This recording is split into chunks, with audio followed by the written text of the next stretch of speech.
हाँ तो बच्चों गुड मॉर्निंग। हम जो है सिल्वर वेडिंग चैप्टर पढ़ रहे थे और सिल्वर वेडिंग चैप्टर को जो है हम आगे जो है पूरा करेंगे। तो हमने क्या पढ़ा था अब तक, जो है आज जो यशोधर बाबू है उनकी क्या है सिल्वर वेडिंग, यानी कि उनकी शादी को जो है 25 साल हो गए हैं। और इसी अवसर पर जो है उनके ऑफिस के अंदर जो उनके कलीग्स है ना चड्डा, वो मजाक में उनसे नाश्ते की डिमांड कर रहे हैं। और अब हम जो है आगे देख रहे हैं कि क्या जो है पाठ में होने वाला है। चड्डा के जोर देने पर बड़े बाबू ने 10-10 के नोट दो और दे दिए, लेकिन सारे सेक्शन के इसरार करने पर भी अपनी सिल्वर वेडिंग की इस दावत के लिए रुके नहीं। और जो है अब जो हमारे यशोधर बाबू थे है ना, तो वो क्या है कि ये जो सिल्वर वेडिंग मनाना, एनिवर्सरी मनाना, ये सब क्या मानते थे, अंग्रेजी सभ्यता मानते थे। इस कारण जो है उन्होंने क्या किया कि जो है सिल्वर वेडिंग की जो है पार्टी तो दे दी, लेकिन उसके अंदर वो शामिल नहीं, रुके नहीं और वहाँ से चले गए। मात लोगों से चलते चलाते थोड़ा हंसी मजाक कर लेना किशनदा की परंपरा में है। और आगे जो है उनके जो आइडियल जो थे यशोधर बाबू के, वो कौन थे, किशनदा थे। तो किशनदा की तरह ही वो क्या करते थे, उनको ही फॉलो करते हुए थोड़ा भी इधर उधर चलते फिरते क्या कर लेते, हंस मुस्कुरा लिया करते थे। उनके साथ बैठकर चाय पानी और गपाशट में वक्त बर्बाद करना उस परंपरा के विरुद्ध है। और अब वो जो कहते थे कि जो है गप्पे लगाना और ये सब जो है बेकार सी बातें हैं, और बैठ कर किसी के चाय पीना ये सब भी उनको पसंद नहीं था। तो ये उनकी परंपरा के विरुद्ध था। इधर यशोधर बाबू ने दफ्तर से लौटते हुए रोज बिरला मंदिर जाने और उसके उद्यान में बैठकर कोई प्रवचन सुनने तथा स्वयं ही प्रभु का ध्यान लगाने की नई रीत अपनाई। और अब जो यशोधर बाबू क्या करते थे, रोज जो है एक मंदिर जाया करते थे, बिरला मंदिर, ठीक है। और वहाँ का उद्यान यानी कि वहाँ जो बगीचा था वहाँ पर क्या करते थे, या तो प्रवचन सुनते थे या स्वयं ही क्या कर लेते थे, भगवान की जो है स्तुति करने लगते, जो है ध्यान करने लगते उस बगीचे में बैठ के। यानी कि जो है गपशप में टाइम बर्बाद नहीं करके वो क्या करते थे, जो है भगवान की स्मृति में अपना टाइम बर्बाद करते थे।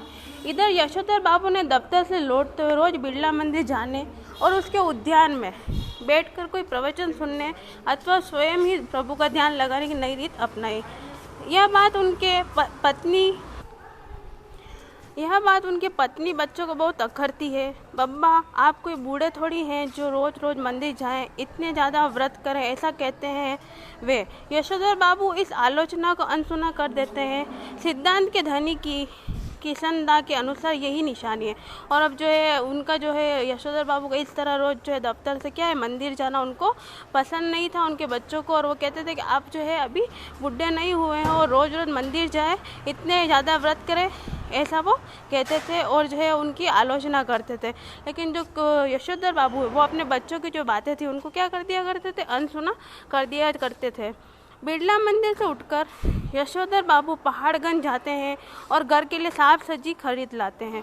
और अब आगे क्या करते थे, जो है वहाँ से उठकर कहाँ जाते थे, वो साग सब्जियाँ खरीदने के लिए पहाड़गंज नामक जो जगह है वहाँ पर वो जाया करते थे। किसी से मिलना मिलाना हो तो वह भी इस समय कर लेते हैं। तो भले ही दफ्तर 5 बजे छूटता हो, वह घर 8 बजे से पहले नहीं पहुँचते। और जो है क्या करते थे, वो दफ्तर जो है उनका ऑफिस कितने बजे छूट जाता था, 5 बजे छूट जाता था। लेकिन वो सबका मंदिर जाते, सब्जियाँ खरीदते, ऐसे करते करते वो अपने घर कितने बजे पहुँचते, 8 बजे पहुँचते थे। तो 8 बजे जो पहुँचना उनका घर पहुँचने का समय था। आज बिरला मंदिर जाते हुए यशोधर बाबू की निगाह उस अहाते पर पड़ी जिसमें कभी किशनदा का 3 बेडरूम वाला क्वार्टर हुआ करता था। और अब जो है अचानक से उनकी निगाह कहाँ पड़ी, यशोधर बाबू की एक जो है बेडरूम वाले क्वार्टर पर पड़ी है ना, पहाड़गंज पे जो था। और वहाँ पर जो है कौन रहते थे, किशनदा रहते थे।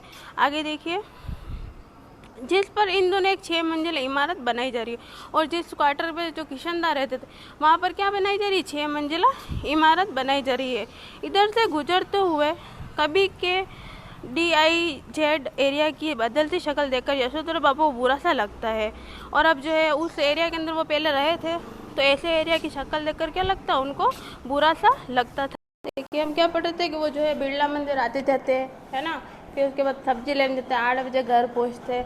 और इसके बाद जो है अब एक दिन वो जो है उनकी नजर कहाँ पड़ी, किशनदा के क्वार्टर पर बनी। और किशनदा के क्वार्टर पर अब क्या हो रहा था, वहाँ पर 6 मंजिला इमारत बन रही थी, जिसे देखकर उन्हें अच्छा नहीं लगा। यशोधर बाबू को पता नहीं कि वे लोग ठीक कर रहे हैं कि गलत कर रहे हैं। उन्हें यह जरूर पता है कि उनकी यादों के गोल मार्केट के ढहाए जाने को गम मनाने के लिए उनका इस क्षेत्र में डटे रहना निहायत जरूरी है। उन्हें एड्रियूजगंज, लक्ष्मीबाई नगर, पंडारा रोड आदि नई बस्तियों में पद की गरिमा के अनुरूप D2 टाइप क्वार्टर मिलने की अच्छी खबर कई बार आई है, मगर हर बार उन्होंने गोल्ड मार्केट छोड़ने से इनकार कर दिया। अब जो है जिस जगह पर वो रहते हैं उस जगह का नाम गोल्ड मार्केट है, और उनको कई अन्य जगह के ऑफर आए कि भाई अन्य जगहों पर जाकर वो क्या करें, रह ले, लेकिन जो है उन्होंने जाने से मना कर दिया। जब उनका क्वार्टर टूटने का नंबर आया तब भी उन्होंने इसी क्षेत्र की इन बस्तियों में बचे हुए क्वार्टर में अपना नाम अलर्ट कर लिया। पत्नी की यह पूछने पर भी कि जब यहाँ भी टूट जाएगा तब क्या करोगे, उन्होंने कहा तब की तब देखी जाएगी। मतलब जो है उनका प्रेम उस जगह से काफ़ी था कि वो जो है उस जगह को छोड़ने को राजी नहीं थे। जब उनका क्वार्टर टूटने लगा तो उन्होंने दूसरे क्वार्टर का क्या कर लिया, जुगाड़ कर लिया और दूसरे क्वार्टर में जाकर वो रहने लगे। तो इस प्रकार जो एक के बाद एक जो है उनकी पत्नी ने भी कहा कि भाई सब जगह के क्वार्टर टूट जाएंगे तब तुम क्या करोगे, तो उन्होंने कहा तब की तब देखा जाएगा।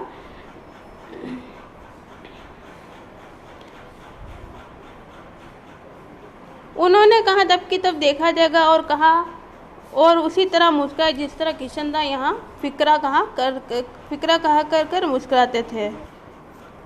सच तो यह है कि पिछले कई वर्षों से यशोधर बाबू का अपनी पत्नी और बच्चों से हर छोटी छोटी बात पर मतभेद होने लगा, और इसी वजह से वह घर जल्दी लौटना पसंद नहीं करते थे।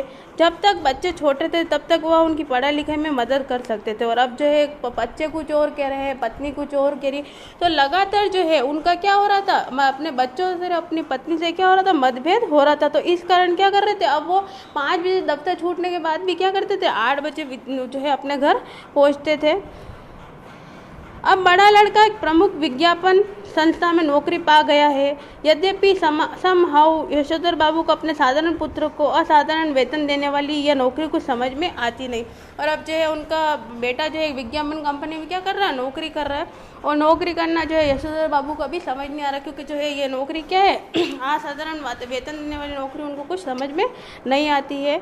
वह कहते हैं कि 1500 रुपये तो हमें अब रिटायरमेंट के पास पहुंचा कर मिला है। शुरू में ही 1500 रुपये देने वाली इस नौकरी में ज़रूर कुछ पेंच होगा। और अब जो है वो यूँ कह रहे कि उनको कम सैलरी के अंदर क्या है, पूरी ज़िंदगी गुजारनी पड़ी, और 1500 रुपये अब उनको वेतन मिलता था। लेकिन उनके बेटे को क्या है, डायरेक्ट नौकरी करते ही 1500 मिल रहा है, तो जो है 1500 उनको समझ में नहीं आ रहा है कि भाई जो 1500 डायरेक्ट मिल रहा है, तो हो सकता है ज़रूर इस नौकरी के अंदर कुछ दाव पे जो यानी गलत तरीके की नौकरी हो सकती है। यशोधर जी का दूसरा बेटा दूसरी बार IAS देने की तैयारी कर रहा है।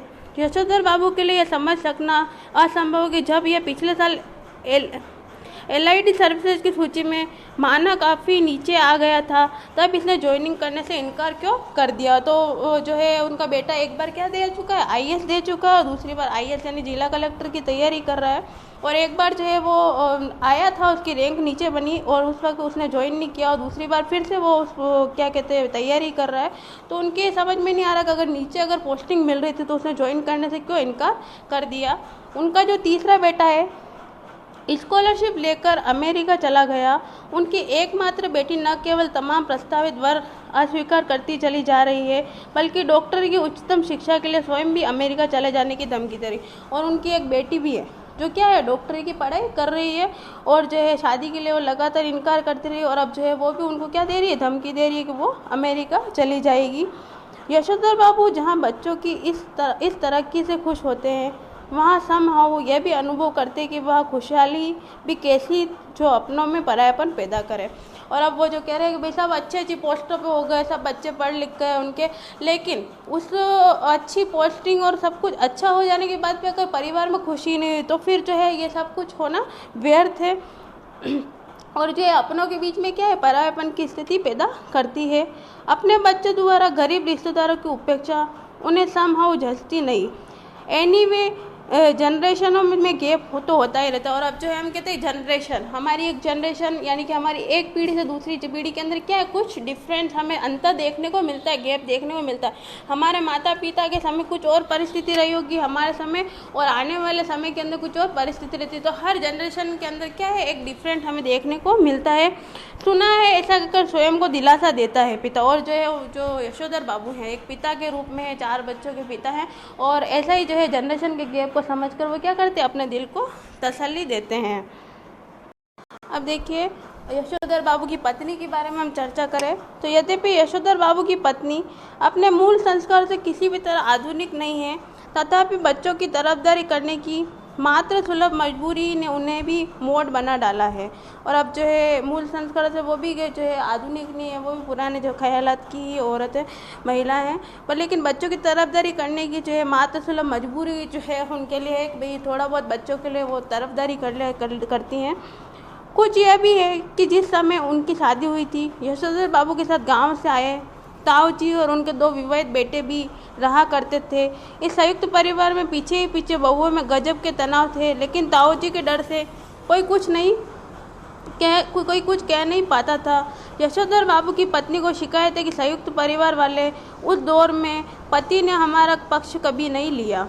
और अब जो है बड़े परिवार के अंदर जो है यशोधर बाबू की पत्नी रही और जो है वहाँ पर जो है बहुओं का आपस में उन्होंने जो है तनाव देखा, लड़ाई झगड़ा देखा। और ऐसी स्थिति में जो है यशोधर बाबू ने कभी भी अपनी पत्नी का जो है पत्नी ने जब भी अगर किसी बात को लेकर शिकायत की होगी, महिलाएं अक्सर शिकायत करती हैं, तो शिकायत को जो है यशोधर बाबू ने कभी भी नहीं सुना। यशोधर बाबू की पत्नी को शिकायत है कि संयुक्त परिवार वाले उस दौर में पति ने हमारा पक्ष कभी नहीं लिया, बस जिठानियों की चलने दी। और जो है वो सबसे छोटी रही होंगी, तो उस समय जो उनकी बड़ी जो है रही होंगी जिठानियाँ, उन जिठानियों का जो है हमेशा बात चलने दी उन्होंने और कभी भी जो है उनका पक्ष नहीं लिया। उनका यह भी कहना है कि मुझे आचार व्यवहार के ऐसे बंधनों में रखा गया मानो मैं जवान औरत नहीं बुढ़िया थी। और जो है आचार विचारों में और संस्कारों में मुझे दबा के रखा गया और ऐसे मानो जैसे मैं कोई बूढ़ी औरत रही हूँ। जो हम जो है सिल्वर वेडिंग चैप्टर पढ़ रहे थे और सिल्वर वेडिंग पार्ट के अंदर हम देख रहे थे कि जो है यशोधर बाबू है वो अपने घर पर क्या है 8 बजे रात्रि को पहुंचा करते थे। और एक दिन जो है वो कहाँ पर पहुंचे, किशनदास जहाँ पर क्वार्टर पे रहते थे उस एरिया में वो गए थे, तो वहाँ की स्थिति का वो वर्णन कर रहे हैं यहाँ पर। और साथ ही साथ उनकी पत्नी के बारे में भी हमने देखा जो उनकी पत्नी है वो जो है नए ख्यालातों की नहीं है, तो पुराने ख्यालातों की, लेकिन अपने बच्चों के कारण क्या है थोड़ा एडजस्ट करके चलती हैं। आगे हम देखेंगे बुढ़िया ताई के लिए थे वे सब मुझ पर भी लागू करवाए ऐसा कहती हैं। घर वाली बच्चे उससे सहानुभूति व्यक्त करते हैं। थोड़ा हम ऊपर से फिर से देख लें कि जो यशोधर बाबू थे उनकी पत्नी जो है अपने मूल संस्कारों से किसी भी तरह क्या है आधुनिक नहीं है, तथापि बच्चों की तरफदारी करने की मात्र सुलभ मजबूरी ने उन्हें भी मोड़ बना डाला है। कुछ यह भी है कि जिस समय उनकी शादी हुई थी यशोधर बाबू के साथ गांव से आए ताऊ जी और उनके 2 विवाहित बेटे भी यहाँ रहा करते थे। इस संयुक्त परिवार में पीछे पीछे बहुओं में गजब के तनाव थे, लेकिन ताऊ जी के डर से कोई कुछ कह नहीं पाता था। यशोधर बाबू की पत्नी को शिकायत है कि संयुक्त परिवार वाले उस दौर में पति ने हमारा पक्ष कभी नहीं लिया, ये हमने कल की क्लास में भी थोड़ा पढ़ लिया था, बस जेठानियों की चलने दी। उनका यह भी कहना है कि मुझे आचार व्यवहार के ऐसे बंधनों में रखा गया मानो मैं जवान औरत नहीं बुढ़िया थी। और जो है आचार विचारों में थोड़ा बांध के रखने के कारण वो अपने दर्द व्यक्त कर रही है कि जैसे कोई बुढ़िया हो ऐसा मेरे साथ बर्ताव किया गया था। मैं कोई, जबकि वो एक नवविवाहिता थी, उसी वक्त शादी हो गई थी, लेकिन फिर भी एक मैच्योर जो इंसान होता है उस तरीके को उसके साथ बर्ताव किया गया। जितने भी नियम इनकी बुढ़िया दाई के लिए थे वे सब मुझ पर भी लागू करवाए गए ऐसा कहती है। घरवाली बच्चे उसे सहानुभूति व्यक्त करते हैं।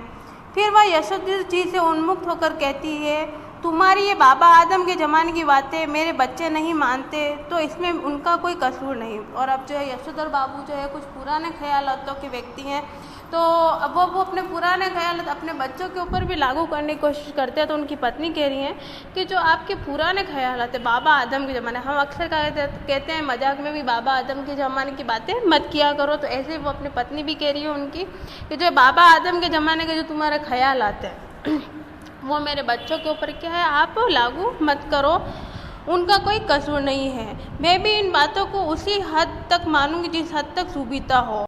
और जो है वो भी ये कह रही है कि भाई मैं भी उस हद तक मानूंगी ये बाबा आदम के ज़माने की बात है जहाँ तक मुझसे बर्दाश्त होगा। अब मेरे कहने से वह सब ढोंग ढकोसले हो नहीं सकता, साफ बात है। और अब वो कह रही है कि अगर मैं ज़बरदस्ती भी बच्चों के साथ करूँ कि तुम ये पुराने ज़माने ख्याल अपने आप पर लागू करो, ये ढकोसले करो, ढोंग करो, तो ऐसा मेरे से संभव नहीं है। धर्म कर्म कुल परंपरा सबको ढोंग ढकोसले कहकर घरवाली आधुनिकाओं से आचरण करती हैं, तो यशोधर बाबू सन्याल बुढ़िया चटाई का लहंगा या बूढ़ी मुँह मुहासे लोग करे तमाशे कर उसके विद्रोह को मजाक में उड़ा देना चाहते हैं। और अब जो यशोधर बाबू है, एक तरफ तो जो है बहुत सारे पुराने ख्याल होते थे, दूसरी तरफ उनकी पत्नी जो है उन पे क्या कर रही है, व्यंग कस रही है कि भाई मैं बाबा आदम के ज़माने की बातें कि एक हद तक ही मान सकती हूँ, बहुत लंबा चौड़ी उस बातों को नहीं मान सकती। तो जो है अब उनको यशोधर बाबू को भी गुस्सा तो आता है, लेकिन वो कैसे मजाक में उनकी बातों को उड़ाने लगते हैं। क्या क्या कहने लगते हैं, सनियाल बुढ़िया, चटाई का लहंगा, बूढ़ी मुँह मुहा से, लोग करे तमाशे, ऐसे करके वो क्या करते थे, अपनी पत्नी का मजाक उड़ा दिया करते थे। अनदेखा कर देना चाहते हैं, लेकिन ये स्वीकार करने को बाध्य भी हो जाते हैं कि तमाशा स्वयं उनका बन रहा। और आगे जो है एक तरफ तो उनको पता है कि जो है वो कुछ बातों को क्या करना चाहते हैं, अनदेखा कर देना चाहते हैं कि भाई जो है पत्नी ने कुछ भी कहा, जो है वो नॉर्मल बात है कि आपस में बातचीत हो रही है, लेकिन दूसरी तरफ वो अपना क्या कर रहा है, अपमान भी महसूस करते हैं कि भाई वो स्वयं जो है तमाशे के पात्र बन रहे हैं। जिस जगह किशनदा का क्वार्टर था उसके सामने खड़े होकर एक गहरा निश्वास छोड़ते हुए यशोधर जी ने अपने से पूछा कि क्या यह बेटर नहीं रहता कि किशनदा की तरह घर गृहस्थी का बवाली न पाला होता, लाइफ कम्युनिटी के लिए डेडिकेट कर दी होती। और आगे वो क्या कह रहे हैं कि जैसे किशनदा कुंवारे थे, उनके कोई बच्चे नहीं कुछ नहीं, और उन्होंने जो है एक समाज अपनी कम्युनिटी के लिए क्या कर दिया, अपना जीवन को जो है डेडिकेट कर दिया, उसी तरह मैं भी कर देता, मैं भी कोई शादी नहीं करता। फिर उनका ध्यान इस ओर गया कि बाल झती किशनदा का बुढ़ापा सुखी नहीं रहा। उसके तमाम साथियों ने होश खास ग्रीन पार्क कैलाश कहीं ना कहीं ज़मीन ली, मकान बनवाया, लेकिन उसने कभी इस ओर ध्यान नहीं दिया। रिटायर होने के 6 महीने के बाद जब उसे क्वार्टर खाली करना पड़ा तब हद हो गई। उसके द्वारा उपकृत इतने सारे लोगों में से एक ने भी उसे अपने यहाँ रखने की पेशकश नहीं की। और आगे जो है वो फिर से सोचने लगते हैं कि भाई जब वो बुढ़ापा आता है तब तो व्यक्ति अकेला हो जाता है ना। ऐसे ही किशनदा के बारे में भी वो सोचने लगे कि भाई कुछ किशनदा का जो बुढ़ापा था वो सुखी नहीं रहा था, क्योंकि जो है उनका रिटायरमेंट हुआ तो उनके तमाम साथियों ने किसी ने भी एक ने भी जो उनका साथ नहीं ना उनको साथ में रखा है ना, और जो क्वार्टर था उसको भी उनको खाली करके जाना पड़ा। तो जो है बुढ़ापे की स्थिति के अंदर भी वो विचार कर रहे हैं, क्योंकि एक परिवार है वहाँ, तो परिवार में ख्याल रखने वाले हैं, अच्छे हैं बुरे हैं, जिस भी कंडीशन में वो आपका ख्याल रखते हैं। लेकिन अगर हम अकेले हैं तो उस स्थिति में हमारा जो है ख्याल रखने थोड़ा मुश्किल हो जाता है। आगे हम देखेंगे स्वयं यशोधर बाबू उसके सामने ऐसा कोई प्रस्ताव नहीं रख पाए, क्योंकि उस समय तक उनकी शादी हो चुकी थी और उनके 2 कमरों के क्वार्टर में 3 परिवार रहा करते थे। और जो है यशोधर बाबू भी जो है ऐसा कोई प्रस्ताव नहीं रख पाए, क्योंकि उनकी जब शादी हुई तो 2 क्वार्टर थे वहाँ पर, और 2 क्वार्टर में कितने रहते थे, 3 परिवार के लोग रहते थे। आगे देखिए, किशनदा कुछ साल राजेंद्र नगर में किराए का क्वार्टर लेकर रहा और फिर अपने गांव लौट गया जहां साल भर बाद उसकी मृत्यु हो गई। अब जो किशनदा थे उनको रखने वाले कोई नहीं थे, क्योंकि वो जो यशोधर बाबू है अपना आइडियल किसे मान रहे, आदर्श किसे मान रहे, किशनदा को मान रहे हो। यहाँ पर किशनदा का बीच बीच में वो जिक्र कर रहे हैं कि जो किशनदा है रिटायरमेंट हुआ उसके बाद उन्होंने किसी को नहीं रखा। फिर जो है रिटायरमेंट के बाद जो है कुछ समय के बाद वो अपने गाँव लौट गए, और जब वो गाँव गए तो 1 साल बाद क्या हो गया, उनकी मृत्यु हो गई। पेंशन खा ना सका बेचारा, और फिर वो कह रहे कि जो है पेंशन भी वो जो है रिटायरमेंट के बाद खा नहीं सके, क्योंकि जो है रिटायरमेंट की जस्ट 1 साल बाद उसकी मृत्यु हो गई। विचित्र बात यह है कि उसे कोई बीमारी नहीं हुई, बस रिटायर होने के बाद मुरझाता सूखता ही चला गया। और जो है रिटायरमेंट के बाद, क्योंकि एक इंसान जो है कई सारे लोगों के बीच में रहता है, बातचीत करता है, उसके मन के विचार आपस में टकरा चलता है, तो इंसान हंसी खुशी जीता है। लेकिन जब इंसान अकेला है तो उसका जीवन थोड़ा सा किसी फूल की तरह मुरझाने लगता है। वैसे किशनदा थे हंसमुख स्वभाव के, कम्युनिटी में रहने वाले, और जब एकदम वो अकेले से हो गए तो क्या हो गए, वो मुरझाते चले गए। जब उसके एक बिरादर से मृत्यु का कारण पूछा तब उसे यशोधर बाबू को यही जवाब दिया, जो हुआ होगा यानी पता नहीं क्या हुआ होगा। और अब जो है उनका एक जो है भाई रहा होगा है ना, उसे यशोधर बाबू ने पूछा कि भाई उनको क्या हुआ, अचानक से उनकी मौत कैसे हो गई। तो उसने भी जो है कोई सटीक जवाब नहीं दिया, उसने यही डाल दिया कि भाई जो हुआ होगा कुछ तो हुआ ही होगा, किस लिए मौत हुई है उसको भी पता नहीं चला। जिन लोगों के बाल बच्चे नहीं होते, घर परिवार नहीं होता, उनकी रिटायर होने के बाद जो हुआ होगा से भी मौत हो जाती है, यह जानते हैं यशोधर जी। बच्चों का होना भी जरूरी है। यह सही है कि यशोधर जी के बच्चे मनमानी कर रहे हैं और ऐसा संकेत दे रहे हैं कि उनके कारण यशोधर जी को बुढ़ापे में कोई विशेष सुख प्राप्त नहीं होगा। लेकिन यशोधर जी अपने मर्यादा पुरुष किशनदास से सुनी यह बात नहीं भूले हैं कि गधा पच्चीसी में कोई क्या करता है। इसकी चिंता नहीं करनी चाहिए क्योंकि बाद में हर आदमी समझदार हो जाता है। और आगे जो है किशनदा को थोड़ा सा बुरा किशनदा की बातें भी उनको बीच बीच में याद आ रही है। यशोधर बाबू को अपने बच्चे से नाराज़गी तो है, लेकिन किशनदा की जो बात है उन्हें वो भी याद आ रही कि भाई जो है इंसान, अब उन्होंने क्या बोला कि जो है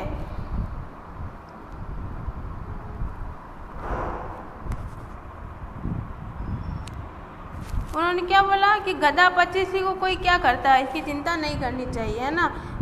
जो है आदमी समझदार हो जाता है, मतलब इंसान किस तरीके से क्या कर रहा है, कितनी बेवकूफ़ियाँ कर रहा है, उन बेवकूफ़ियों से एक दिन वो क्या करता है, सीख ही जाता है और समझदार बन जाता है। तो वैसे ही वो भी जो है उनकी बातों को अमल कर भी हो सकता है, उनके बच्चे मनमानी कर रहे हैं लेकिन एक दिन वो भी समझदार हो जाए। यद्यपि युवा यशोधर को विश्वास नहीं होता, तथापि किशनदा बताते हैं कि किस तरह मैंने जवानी में 50 किस्म की खुराफातें की हैं। और फिर किशनदा बताता है, वो किशनदा की बातें उनके दिमाग में घूम रही कि किशनदा किस प्रकार उनको बताते हैं कि जो है अपनी जवानी में उन्होंने किस प्रकार की 50 खुराफातें की थी। ककड़ी चुराना, गर्दन मोड़ के मुर्गी मार देना, पीछे की खिड़की से कूद कर सेकेंड शो सिनेमा देखाना, कौन कर्म ऐसा है जो तुम्हारे इस किशनदा ने नहीं कर रखा है। और आगे जो किशनदा की बात है उनको याद है कि किशनदा ने उनको क्या क्या बताया कि जो है उन्होंने ककड़ी चुराई, गर्दन मोड़ के मुर्गी को मार दिया, खिड़की से कूद के भाग जाते थे, सिनेमा देखने जाते थे ना, कौन कौन से कर्म नहीं किए, सब कुछ मस्तियाँ किशनदा ने भी अपनी जवानी में की थी। जिम्मेदारी सर पर पड़ेगी तब सब अपने आप ही ठीक हो जाएगी। यह भी किशनदा से विरासत में मिला हुआ एक फिक्रा है जिसे यशोधर बाबू अक्सर अपने बच्चों के प्रसंग में दोहराते हैं। और अब जो है ये सारी फिक्रे जो किशनदा के अनुभव थे जो यशोधर बाबू से उन्होंने शेयर किए थे ना, तो किशनदा के सारे अनुभव उनके दिमाग में चलते आ रहे हैं कि भाई ये भी फिक्र है कि किस तरीके के इंसान अपनी जवानी में हंसी खुशी मस्ती सभी करते हैं, लेकिन एक समय के बाद सभी व्यक्ति जो है क्या हो जाते हैं, समझदार बन जाते हैं। उन्हें कभी कभी लगता है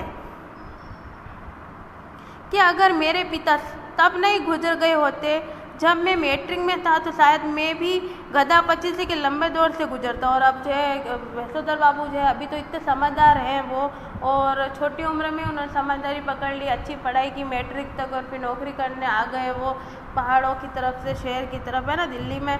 और अगर उनके पिताजी भी अगर छोटी आयु में अगर नहीं मरते तो वो भी शायद गधा पच्चीसी करते, यानी वो भी खूब सारी खुरापातें करते, खूब मस्ती करते, ये वो सोच रहे थे। जिम्मेदारी सर पर जल्दी पड़ गई तो जल्दी ही जिम्मेदार आदमी भी बन गया। जब तक बाप है तब तक मौज कर ले, यह बात यशोधर जी कभी कभी तंजिया कहते हैं। और अब जो है वो भी अपने बच्चों को कह रहे हैं कि भाई जब तक बाप है तब तक मौज कर लो, क्योंकि जो है बाप का साया जब उड़ जाता तो जिम्मेदारी ऑटोमेटिक अपने कंधों पर आ जाती है, क्योंकि ये चीज़ जो है यशोधर बाबू ने भी महसूस की थी। लेकिन कहते हुए उनके चेहरे पर जो मुस्कान खेल जाती है वह बच्चों पर यह प्रकट करती है कि बाप को उनका सनात होना, गैर जिम्मेदार होना कुल मिलाकर अच्छा लगता है। और जो है उनके जो है चेहरे पर क्या होती है, मुस्कान खेल जाती है कि बच्चों पर यह प्रकट करती है कि बाप जो है उनका क्या है, सनात है, गैर जिम्मेदार होना कुल मिलाकर अच्छा लगता है। यशोधर बाबू कभी कभी मन ही मन स्वीकार करते हैं कि दुनियादारी में बीवी बच्चे उनके अधिक सुलझे हुए हो सकते हैं, लेकिन 2 के 4 करने वाली दुनिया ही उन्हें यह मंजूर है, उन्हें कहाँ मंजूर है जो उसकी रीत मंजूर करे। और अब जो है यशोधर बाबू कहते हैं कभी कभी जो है मन ही ये बात भी स्वीकार करते हैं कि जो दुनियादारी है उसमें बीवी बच्चे जो है अधिक सुलझे हुए हो सकते हैं, क्योंकि नए जनरेशन के साथ अपना तालमेल बिठा कर चल रहे हो। किशनदा अभी भी पुराने ख्यालातों में है, लेकिन 2 के 4 करने वाली दुनिया ही उन्हें कहाँ मंजूर है जो उसकी रीत मंजूर करे। दुनियादारी के हिसाब से बच्चों का यह कहना सही है कि हो सकता है बब्बा ने DDA फ्लैट के लिए पैसा न भर के भयंकर भूल की हो, किंतु समहाउ यशोधर बाबू को किशनदा की यह उक्ति अब भी जचती है कि मूर्ख लोग मकान बनाते हैं, सयाने उनमें रहते हैं, जब तक सरकारी नौकरी तब तक सरकारी क्वार्टर, रिटायर होने के बाद गाँव का खुजते नहीं घर बस।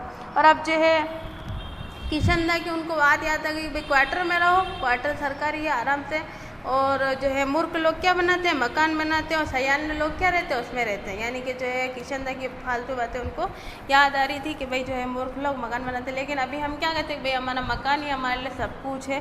तो वो किशनदा की बात कह रहे हैं। और फिर वो किशनदा की एक बात और कि भाई हमारा जो पुश्तैनी मकान जो हमारे बाप दादा का चलता आ रहा है, उसमें जो हम रहते हैं, है ना, ऐसा कहा जाता है कि भाई हमारा पुश्तैनी मकान, हम उसी में रहेंगे। तो गाँव के घरों में हमें चला जाना चाहिए। यानी कि रिटायर होने के बाद क्या है, अपना जो अपने माता पिता ने जो प्रदान किया घर, उसमें जाकर रहना चाहिए। बस इतना ही जो हमारा जीवन, ऐसा वो मानते हैं। आगे देखिए कि जो है यशोधर बाबू की बात हम देखते हैं। गांव का पुश्तैनी घर टूट फूट चुका है, उस पर इतने लोगों का हक है कि वहाँ जाकर बसना, मरम्मत की जिम्मेदारी ओढ़ना और बेकार के झगड़े मोल लेना होगा।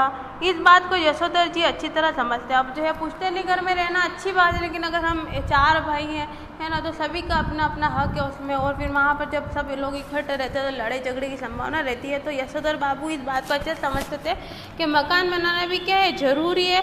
पुश्तैनी घर में रहना भी अच्छी बात है, लेकिन वहाँ पर क्या है, झगड़ों को मोल लेना होता है। बच्चे बहस में जब ये तर्क दोहराते हैं तब उनसे कोई जवाब देते नहीं बनता। उन्होंने हमेशा ये कल्पना की थी और आज भी करते हैं कि उनका कोई लड़का रिटायर होने से पहले सरकारी नौकरी में आ जाएगा और क्वार्टर उनके परिवार के पास बना रह सकेगा। और अब जो है यशोधर बाबू जी यही सोचते हैं कि भाई उनका जब रिटायरमेंट होगा तो उनका कोई बेटा जो है सरकारी नौकरी में आ जाएगा और फिर वो क्वार्टर में रहते रहेंगे, उनको घर खरीदना ही नहीं पड़ेगा। अब भी पत्नी द्वारा भविष्य का प्रश्न उठाए जाने पर यशोधर बाबू इस संभावना को रेखांकित कर देते हैं। जब पत्नी कहती कि अगर ऐसा नहीं हुआ तो, और अब जो है पत्नी तो बार बार कहती कि भाई अपना घर बनाओ, और अगर सरकारी नौकरी नहीं लगी तो भी हमें तो कहीं ना कहीं किराए के मकान में रहना ही पड़ेगा। जरूरी थोड़ी सरकारी नौकरी लग जाए सबकी और सबको क्वार्टर मिल जाए ना, और क्वार्टर नहीं मिला तो क्या होगा। ऐसे वो उसकी पत्नी को भी चिंता सताई जाती थी, तो वो बार बार अपने पति से क्या करती थी, प्रश्न किया करती थी। आदमी को तो हर तरह से सोचना चाहिए। तब यशोधर बाबू टिप्पणी करते कि सब तरह से सोचने वाले हमारी बिरादरी में नहीं होते हैं, उसमें तो एक तरह से सोचने वाले होते हैं, कहते हैं और कहकर लगभग नकली सी हंसी हंसते हैं। और जो है यशोधर बाबू कहते हैं कि भाई यशोधर बाबू अपनी पत्नी को जो है दिलासा देने के लिए फिर से टिप्पणी करते हैं और ये कहते हैं कि भाई बिरादरी यानी कि जो हमारा समाज है उसमें अलग अलग प्रकार के लोग होते हैं ना, उसमें तो एक तरह से सोचने वाले कहाँ होते हैं ना, के वो जो है लगभग नकली सी हंसी सोचने लगते हैं कि भाई कंजूस लोग भी होते हैं, अच्छे लोग भी होते हैं। कुछ लोगों को मकान बनाना पहली प्राथमिकता होती है, कुछ लोग किराए के मकान में रहना पसंद करते हैं और पैसा जोड़ते रहते हैं। तो अपनी अपनी जो है जो मानसिकता उस हिसाब से लोग समाज में रहते हैं। जितना ही इस लोग की ज़िंदगी यशोधर बाबू को यह नकली हंसी हंसने के लिए बाध्य कर रही है, उतना ही वो परलोक के बारे में उससे ही होने का यत्न कर रहे हैं। और अब जो है नकली हंसी तो वो हंस रहे हैं, ठीक है, और नकली हंसी हंस के अपनी पत्नी पे व्यंग करते रहते हैं, लेकिन फिर भी उनको जो है परलोक के लिए यानी कि जो है अपने मृत्यु के लिए जो है वो सही है, ठीक है ना, अलग बात सोच रहे हैं। तो उन्होंने बिरला मंदिर की ओर तेज कदम बढ़ाया। अब वो जो है इतनी देर सिर्फ कहाँ पे खड़े थे, वो यशोधर जो किशनदा वो क्वार्टर था, उस क्वार्टर के वहीं पे खड़े खड़े वो सारी बातें सोच रहे थे। अब वो क्या कर रहे हैं, रोज का उनका रूटीन था, बिरला मंदिर की तरफ तेजी से कदम बढ़ाए गए। लक्ष्मी नारायण के आगे हाथ जोड़े, 80 का फूल चुटिया में खोसा और पीछे से उस प्रांगण में जहाँ पहुँचे जहाँ एक महात्मा जी गीता पर प्रवचन कर रहे थे। और अब जो है क्या कहते हैं यशोधर बाबू ने जो है फूल लिया और अपने चोटिया में घुसा और जो है एक महात्मा जी जहाँ पर प्रांगण यानी कि आंगन है वहाँ पर जो प्रवचन कर रहे हैं वहाँ पर वो पहुँच गए। अफसोस आज प्रवचन सुनने में यशोधर जी का मन खास लगा नहीं। सच तो यह है कि वह भीतर से बहुत ज़्यादा धार्मिक अथवा कर्मकांडी है नहीं। हाँ, इस संबंध में अपने मर्यादा पुरुष किशनदा द्वारा स्थापित मानक हमेशा उनके सामने रहे हैं। और अब जो है वो प्रवचन सुनने तो पहुँच गए, लेकिन वो अंदर से क्या है बहुत धार्मिक नहीं है, कर्मकांडों में बहुत विश्वास नहीं करते हैं। लेकिन जो है एक इंसान पुरुष होने के नाते क्या है उनके मन में जो है किशनदा ने कुछ छोटी मोटी धार्मिकता की बातें कही होगी, वो उनके दिल दिमाग में समाई हुई है। जैसे जैसे उम्र ढल रही है वैसे वैसे वह भी किशनदा की तरह रोज़ मंदिर जाने, संध्या पूजा करने और गीता प्रेस गोरखपुर की किताबें पढ़ने का यत्न करने लगे। अगर कभी उनका मन शिकायत करता है कि इस सब में लग नहीं पा रहा हूँ, तब उससे कहते हैं कि भाई लगना चाहिए। और जो है मन, अगर कभी कभी इंसान का मन निराश भी होने लगता है कि भाई हमें ये चीज़ें नहीं करनी चाहिए, तो वो अपने मन को समझाते कि नहीं, तुम्हें ये सब चीज़ें करनी चाहिए, भी पढ़ना लिखना भी चाहिए, गीता भी, मंदिर भी जाना चाहिए, प्रवचन भी सुनना चाहिए। तो अपने मन को भी समझाते रहते थे। अब तो माया मोह के साथ साथ भगवत भजन को भी कुछ स्थान देना होगा कि नहीं। और फिर वो कहते हैं कि भाई मोह माया, यानी कि जो पैसा कमाने की मोह माया है, घर बार की मोह माया, इसके साथ हमें क्या करना चाहिए, भगवान के बारे में भी जो है, भगवान के भजन को भी कुछ स्थान देना चाहिए। नई पीढ़ी को देकर राजपाट तुम लग जाओ, बट पार्ट 1 प्रदेश की, जो करते हैं जैसा करते हैं करें। हमें तो अब इस तरह वर्ल्ड की नहीं, इस लाइफ की नहीं, उसकी चिंता करनी है। और अब जो है वो क्या करेगा, हमें तो इस दुनियादारी की कोई चिंता नहीं करनी चाहिए, ना अपनी ज़िंदगी की कोई चिंता करनी है। हमें तो क्या करनी चाहिए, अब तो उसकी चिंता करनी चाहिए, किसकी, भगवान की आराधना करो और मोक्ष की प्राप्ति करो, ऐसी वो बातें मन में सोच रहे हैं। वैसे अगर बच्चे सलाह मांगे, अनुभवों का आदर करें तो अच्छा लगता है, अब नहीं मांगते तो ना मांगे। और अब जो है उनको बार बार अपने बच्चों का ख्याल आ रहा है कि उनके बच्चे क्या मनमानी करते हैं। सलाह मांगे उनसे तो ठीक है, और नहीं मांगे तो भी ठीक है, उन्होंने अपने मन को समझा लिया है। यशोधर बाबू ने फिर अपने को झिड़का कि यह भी क्या हुआ कि मन को समझाने में फिर भटक गए, गीता महिम सुनो। और फिर से वो अपने घर के परिवार की बातें सोचने लगे, अपना मन को भटकाने लगे। तो फिर से वो उसी स्थिति में आ गए, भाई अब यहाँ पर भगवान के भजन सुनना है, तो यहाँ पर क्या है, प्रवचन में अपना ध्यान लगाओ, ऐसे करके वो अपने मन को समझाने लगे। तो आज के लिए जो है इतना काफ़ी है, आप इतना चैप्टर को पढ़ें, अगली क्लास में मैं फिर से आपको पढ़ाऊँगी।